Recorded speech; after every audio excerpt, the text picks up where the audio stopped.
Hey everyone, welcome back to Geology Dean's mini-series on igneous rocks. In our last episode, we talked about how magma is the parent material for all igneous rocks. Today, in episode 3, we're going to solve a fascinating geological mystery.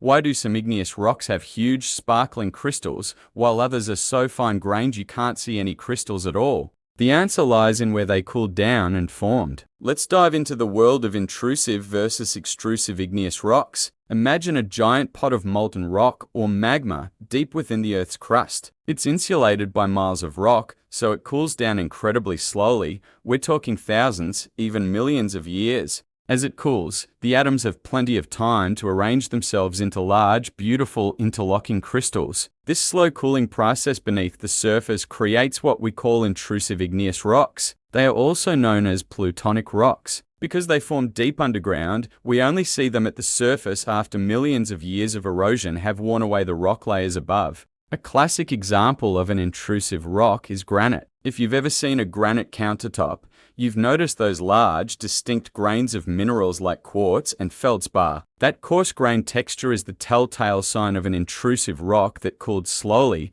deep within the earth. Now, let's picture the opposite scenario. What happens when magma erupts from a volcano as lava or is thrown into the air? It hits the much cooler air or water at the Earth's surface. This causes it to cool and solidify extremely quickly, sometimes in just minutes or hours. With such a rapid cool down, the atoms don't have time to form large crystals. Instead, they get locked into place, forming tiny, microscopic crystals. This rapid cooling at or near the surface creates extrusive igneous rocks, also known as volcanic rocks. The result is a fine-grained texture. Basalt, the dark rock that makes up most of the ocean floor and huge lava flows like those in Hawaii, is a perfect example of an extrusive rock. If you look at a piece of basalt, you won't be able to see individual crystals with your naked eye. In extreme cases, if the lava cools almost instantly, it forms a volcanic glass with no crystals at all, like obsidian. So, the key takeaway is this: